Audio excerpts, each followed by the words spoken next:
I am what God created me to be, always moving gracefully, abounding in love and wisdom. I am the image of God. What He predestined me to be, I will be, always moving gracefully, abounding in love and wisdom, shining bright like the sun that is always with me, walking in His image. The image of God is the image of me, simply because I have made the decision to let Him abide in me and I in Him, trusting in His plan and not my own.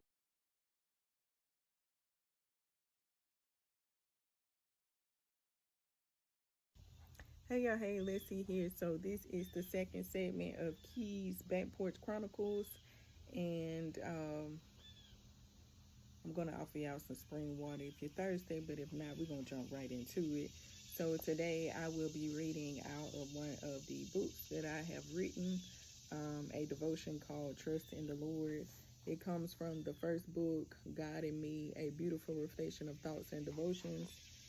It also has some poems in it, but it says, when you ask God for something or He promises you something, waiting for Him to follow through is imperative. He is not a man that He shall lie. He cannot lie. Take the story of Abraham and Sarah, for example. God told Abraham that he would have an heir to come from his own bowels in Genesis chapter 15. However, Sarah tried to help God by telling Abraham to go to her handmaid Hagar. Yet we all know the story of Ishmael and his conception in Genesis chapter 16, and that he was not the heir that God had for Abraham.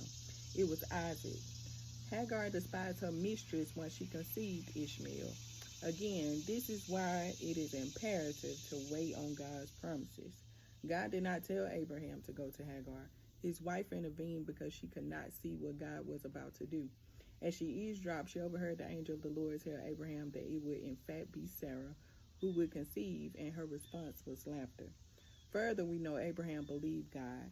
Sometimes it is best to not listen to others, but to trust God's voice unless their faith lines up with the word of God.